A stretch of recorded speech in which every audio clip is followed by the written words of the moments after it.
عزیز سامعین، مجھے اس وقت آپ کے ساتھ جو عنوان بانٹنا ہے یا جس موضوع اس سخن پر مجھے آپ سے بات کرنی ہے وہ موضوع ہے میں اور میرا وکیل۔ جی ہاں، میں اور میرا وکیل۔ کیوں اس اہم موضوع پر مجھے آپ کے ساتھ بات کرنا ہے؟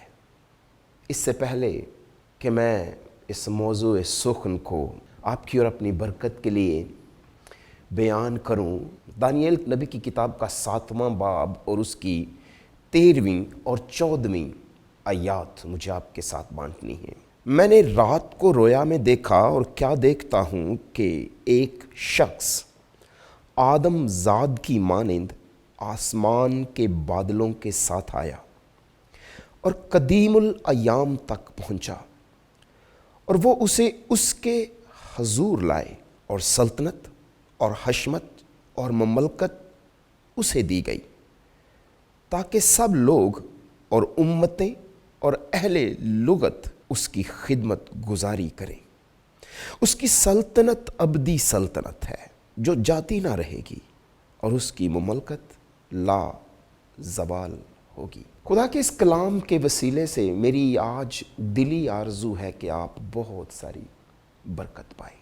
میں آپ کی توجہ زمین پر ہونے والی ان عدالتوں کی طرف لے جانا چاہتا ہوں جو آج دنیا میں رونما ہوتی ہیں۔ اگر آپ کسی عدالت خانے میں گئے ہوں یا کسی کورٹ روم میں گئے ہوں تو آپ نے یہ دیکھا ہوگا کہ کورٹ روم میں کچھ لوگ ہوتے ہیں، جن لوگوں میں ایک وہ شخص ہوتا ہے جو سامنے بڑی ساری کرسی پر بیٹھا ہوتا ہے، جسے جج کہا جاتا ہے، جو منصف ہوتا ہے، اور پھر ایک وکیل ہوتا ہے جو ملزم کا دفاع کرتا ہے، اور پھر ایک مدعی ہوتا ہے، پھر کیس کو سننے والے ہوتے ہیں۔ اس کے علاوہ گواہ موجود ہوتا ہے۔ یہ ایک اس عدالت کا نقشہ ہے۔ ضروری نہیں ہے کہ آپ کا کیس عدالت میں چل رہا ہو اور آپ بھی عدالت میں موجود ہوں۔ کئی بار یہ ضروری نہیں ہوتا۔ کیوں نہیں ضروری ہوتا؟ کیونکہ آپ کی جگہ آپ کا وکیل آپ کے کیس کو لڑ رہا ہوتا ہے یا آپ کے دفاع میں بول رہا ہوتا ہے، کیونکہ آپ نے اس کو اختیار دیا ہوتا ہے کہ وہ آپ کی جگہ پر بولے، اس لیے آپ کا وکیل آپ کی جگہ پر بولتا ہے۔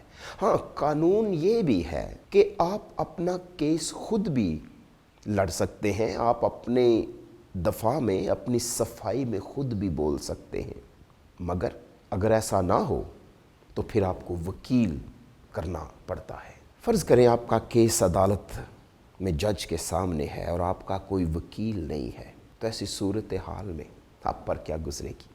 بڑا خوبصورت موقع ہے اس وقت جو خدا نے ہمیں دیا ہوا ہے۔ جو زندگی کے سال ہمارے بچ گئے ہیں یا جتنے سال ہم گزار چکے ہیں اور اب جس مقام پر ہیں، اس مقام پر خدا نے اگر ہمیں زندگی کی سانسیں بخشی ہوئی ہیں تو وہ اس لیے بخشی ہوئی ہیں کہ آپ اپنا وکیل مقرر کر لیں، آپ وکیل چن لیں، تاکہ عدالت میں آپ کا دفاع کرنے کے لیے کوئی ہو۔ یہ کائنات کی عظیم ترین عدالت ہے۔ اس میں جج کون ہے؟ بائبل مقدس فرماتی ہے کہ خدا عادل منصف ہے، خدا منصف ہے۔ لیکن اس عدالت میں کس قانون کے تحت سزا یا جزا دی جاتی ہے؟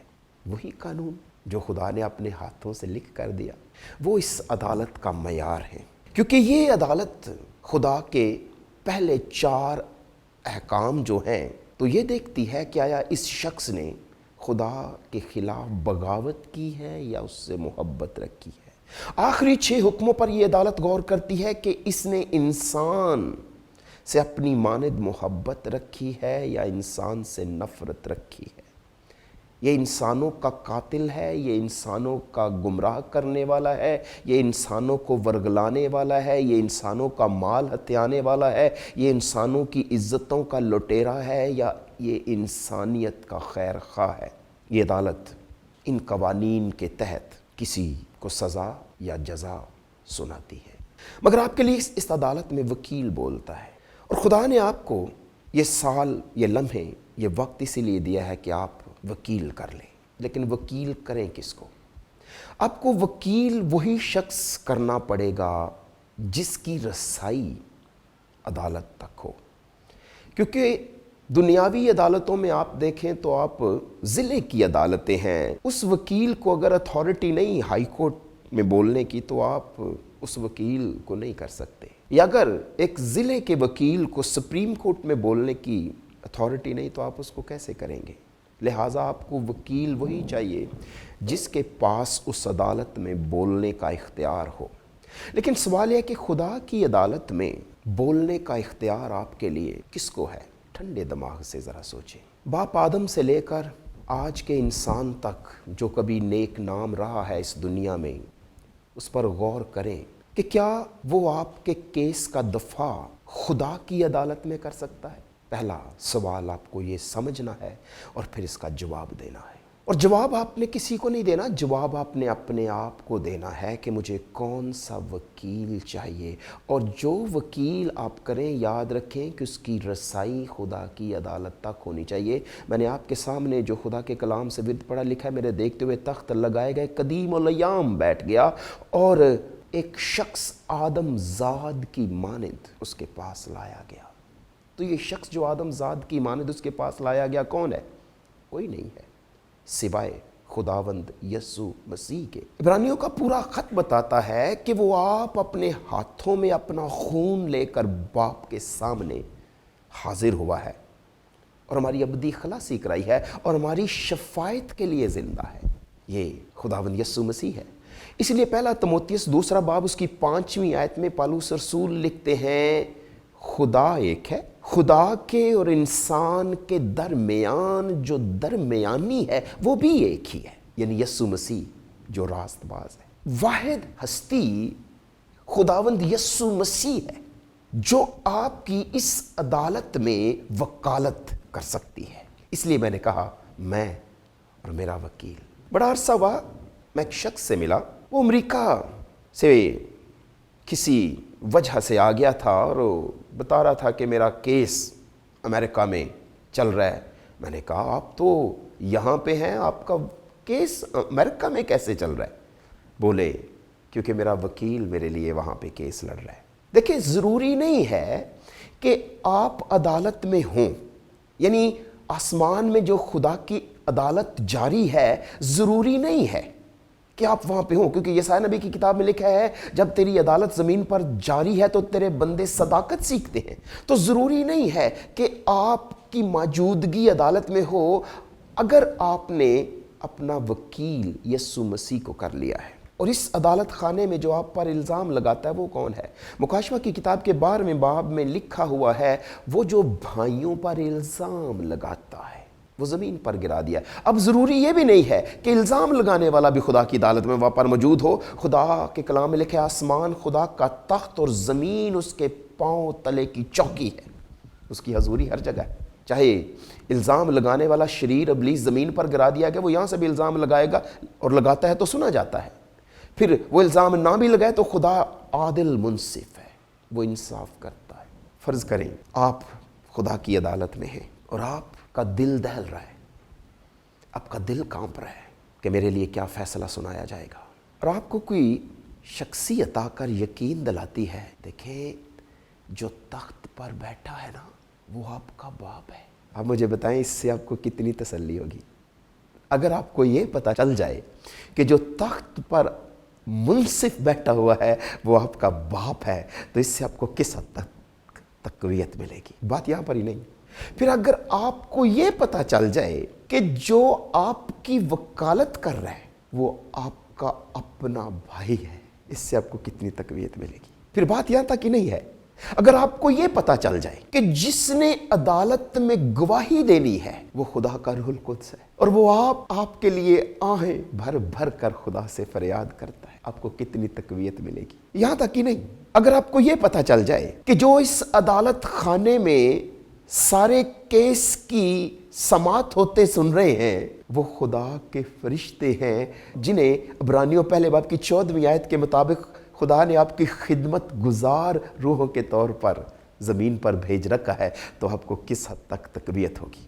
یہی خوشخبری ہے آپ کے لیے یہی خوشخبری ہے مسیحیت میں، مسیحیوں کے لیے، ایمان لانے والوں کے لیے، یقین کرنے والوں کے لیے، بھروسہ کرنے والوں کے لیے، یسوع مسیح کو قبول کرنے والوں کے لیے یہی خوشخبری ہے کہ آسمان پر خدا کی عدالت میں کوئی ان کے لیے بولتا ہے، کوئی ان کی شفاعت کے لیے زندہ ہے۔ اب آپ مجھے بتائیں کہ مسیحیت کے علاوہ کیا ایسی امید کسی اور جگہ سے آپ کو میسر ہو سکتی ہے یا ہے؟ تاریخ گواہ ہے کہ رومیوں نے یسوع مسیح کو صلیب پر چڑھایا، ان کے دور میں وہ ہلاک کیے گئے، مارے گئے۔ تاریخ گواہ ہے کہ ان کی قبر خالی ہے، زندہ ہے، اور وہ زندہ ہے، آسمان پر اٹھائے گئے ہیں، خدا کی دانی طرف، کبریا کی دانی طرف جا بیٹھے ہیں، اپنا خون لے کر گئے ہیں۔ ہماری شفاعت کرنے کا پورا حق ان کے پاس ہے، ہماری وکالت کرنے کا پورا حق ان کے پاس ہے، کیونکہ انہوں نے اپنی جان صلیب پر دی ہے۔ لیکن سوال پھر من میں آتا ہے، یا آپ سوچ رہے ہوں کہ میں خداوند یسوع مسیح کو اپنا وکیل کیسے کر سکتا ہوں، یا اس کو میں اپنا وکیل کیسے کر سکتی ہوں؟ فیس کیا ہوگی یسوع مسیح کو اپنا وکیل کرنے کی؟ فیس ہے ایمان۔ جی ہاں، ایمان، کیونکہ خدا نے دنیا سے ایسی محبت رکھی کہ اس نے اپنا اکلوتا بیٹا بخش دیا، تاکہ جو کوئی اس پر ایمان لائے، کسی بھی قوم سے، کسی بھی قبیلے سے، کسی بھی امت سے، کسی بھی اہل زبان سے، جو کوئی اس پر ایمان لائے ہلاک نہ ہو بلکہ ہمیشہ کی زندگی پائے۔ یوحنا کی انجیل کے 5ویں باب کی 24ویں آیت میں یسوع مسیح نے کہا، میں تم سے سچ کہتا ہوں، جو کوئی میرا کلام سنتا ہے اور میرے بھیجنے والے کا یقین کرتا ہے، ہمیشہ کی زندگی اس کی ہے، بلکہ وہ موت سے نکل کر زندگی میں داخل ہو گیا ہے۔ ایشورٹی ہے، ایشورنس ہے۔ اگر آپ چاہتے ہیں کہ یسوع مسیح خدا کی عدالت میں آپ کی وکالت کرے تو میرے بھائی، میری بہن، یسوع مسیح کو اپنا وکیل کر لیجئے۔ مگر کیسے؟ اس پر ایمان رکھنے سے، اس کا یقین کرنے سے۔ چاہے آپ کے پاپ کتنے مہان ہیں، چاہے آپ کے پاپ کتنے بڑے ہیں، یقین کر لیجئے کہ یسوع مسیح کے لہو سے بڑے نہیں ہیں۔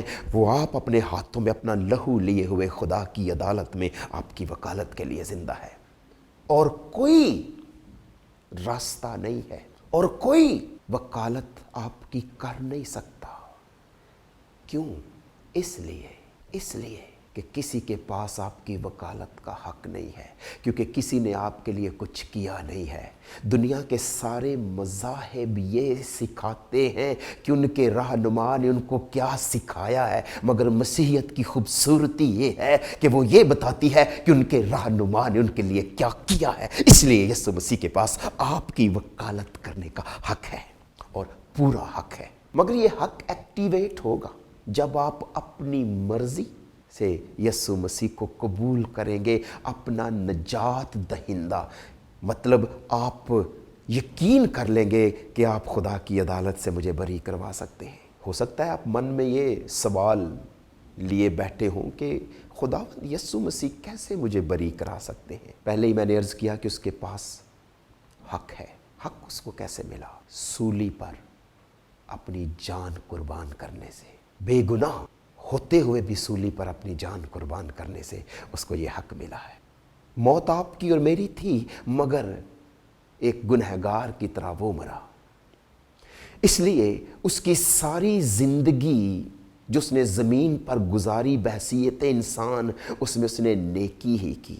وہ خدا کی نیکی ہے، وہ نیک ہے، اور اس نے اپنی ساری نیکی میرے اور آپ کے کھاتے میں ڈال دی، اور ڈال دے گا اگر ہم اس پر یقین کر لیں کہ وہ میں خدا کی عدالت سے بری کروا سکتا ہے۔ بگ ایکسچینج ہے، صلیب پر ہوا بڑا ایکسچینج، اور عدالت میں اس کا مظاہرہ ہو رہا ہے۔ ابھی وقت ہے۔ اس لیے عبرانیوں کا مصنف کہتا ہے کہ وہ اپنا خون لے کر اپنے ہی ہاتھوں میں باپ کے سامنے حاضر ہوا ہے۔ اس لیے عبرانیوں کا مصنف کہتا ہے کہ اس سردار کاہن یسوع مسیح پر غور کرو۔ یقین کریں آپ کی خلاصی کسی پادری کی دعا سے نہیں ہے، کسی خادم کے ہاتھ میں نہیں ہے، آپ کی خلاصی کسی چرچ کی ممبرشپ میں نہیں ہے، آپ کی خلاصی بڑے بڑے چینلز کو ہدیہ جات دینے میں نہیں ہے، چاہے آپ جتنے مرضی سرٹیفکیٹ بھی کیوں نہ لے لیں۔ آپ کی خلاصی یسوع مسیح کو اپنا نجات دہندہ قبول کرنے میں ہے، اس پر ایمان لانے میں ہے، تو آپ موت سے نکل کر زندگی میں داخل ہو گئے ہیں، آپ کی اس بات کا یقین آ جائے گا۔ اس لیے یسوع مسیح کو وکیل کرنا بڑا ضروری ہے۔ تصور کریں کہ آپ کا کیس خدا کی عدالت میں ہے اور آپ کا نام پکارا جاتا ہے۔ دو ہی صورتیں ہیں، یا تو آپ اپنا کیس خود جا کر لڑیں، اپنا دفاع کریں، مگر آپ وہاں پہ جا نہیں سکتے، پھر آپ کو قانون نہیں آتا، تو پھر آسان کیا ہے، جو وہاں پر ہے اسے اپنا وکیل کر لیں، جسے قانون کا علم ہے، جس نے قانون کے سارے شرعی تقاضے پورے کیے، اور وہ بھی آپ کے اور میرے لیے، جس نے ساری راست بازی پوری کی ہے آپ کے لیے اور میرے لیے۔ تو پھر کیوں نہ آپ اس کو وکیل کر لیں جو آپ کے لیے خدا کے سامنے بولے۔ اب فرض کریں آپ کا کیس خدا کی عدالت میں آیا ہے، آپ کا نام پکارا گیا ہے، اور خداوند ایک بہت بڑی گناہوں کی فہرست آپ کے سامنے رکھتا ہے، اور خداوند کہتا ہے یہ تیرے گناہوں کی فہرست ہے، کیونکہ جو ریکارڈ خدا کے فرشتوں نے رکھا ہے ان اعمال کی کتابوں میں وہ آپ کو دکھایا جاتا ہے۔ آپ کی سزا موت ہے۔ اس سے پہلے کہ منصف جج، عادل منصف خداوند باپ خدا آپ کی گناہوں کی فہرست کے نیچے جو آپ کے نام کے ساتھ جڑی ہے لکھ دے ابدی موت، اور قلم توڑ دے۔ خداوند یسوع مسیح آپ کے لیے آگے بڑھتے ہیں اور کہتے ہیں می لارڈ، باپ میں جانتا ہوں کہ اس شخص نے گناہ کیا ہے، اس شخص نے تیرے آئین کو توڑا ہے، یہ بغاوت میں تیرے خلاف اٹھا تھا، اس نے دشمن کا ساتھ دیا ہے، مگر باپ میں یہ درخواست کرتا ہوں کہ میں نے تو تیری شریعت پر عمل کیا ہے، میں نے تو دشمن کے سر کو کچلا ہے، میں نے تو تیرے آئین کی پیروی کی ہے، لہٰذا میری درخواست ہے کہ جو کچھ میرا ہے وہ اس شخص کی زندگی میں لکھ دیا جائے، اور جو موت آپ اسے سنانے کو ہیں وہ موت میرے کھاتے میں لکھ دی جائے جو میں مر چکا ہوں۔ عدالت اس بات کو خاموشی سے سنتی ہے، لمحہ بھر غور کرنے کے بعد کہتی ہے پرمیشن گرانٹڈ، اور اس آپ کے گناہوں کی فہرست کے لیے لکھ دیا جاتا ہے معافی، سیوڈ فور اٹرنیٹی۔ اور سارے فرشتے جو کیس سن رہے ہیں، جو خدمت گزار روئے ہیں، وہ کہتے ہیں قدوس قدوس قدوس، تیرے فیصلے راست اور درست ہیں۔ لیکن یہ ہوا کیسے؟ اس وکیل کی بدولت جو میرا وکیل ہے۔ اگر آپ چاہتے ہیں آپ بھی اسے اپنا وکیل کر سکتے ہیں۔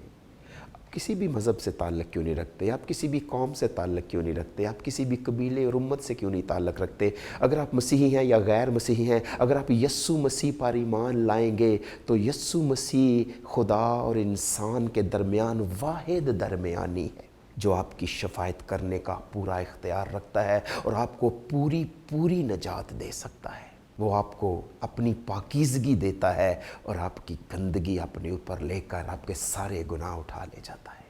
آپ ابدیت کے لیے چاہیں تو محفوظ ہو سکتے ہیں، آپ چاہیں تو خداوند کے ساتھ ابدیت میں زندگی بسر کر سکتے ہیں، آپ چاہیں تو ہمیشہ کی زندگی خداوند کے ساتھ فردوس میں گزار سکتے ہیں، آپ چاہیں تو اس آگ سے جو ابلیس اور اس کے برے فرشتوں کے لیے جلائی جائے گی اس سے بچ سکتے ہیں، مگر راستہ صرف ایک ہے، اور وہ ہے اگر آپ آج یسوع مسیح کو اپنا وکیل چن لیں۔ اس کی فیس صرف اس کا یقین کرنا اور اس پر ایمان لانا ہے، اور آپ ابدیت کے لیے محفوظ ہو سکتے ہیں۔ میری تو اپنے لیے اور اپنے خاندان کے لیے یہ دعا ہے، میں نے اور میرے خاندان نے یسوع مسیح کو اپنا وکیل چن لیا ہے۔ کیا آپ نے اور آپ کے خاندان نے بھی یسوع مسیح کو اپنا وکیل چن لیا ہے؟ میں نے، میرے بیٹے نے، میری بیوی نے، میری بیٹی نے یسوع مسیح کو اپنا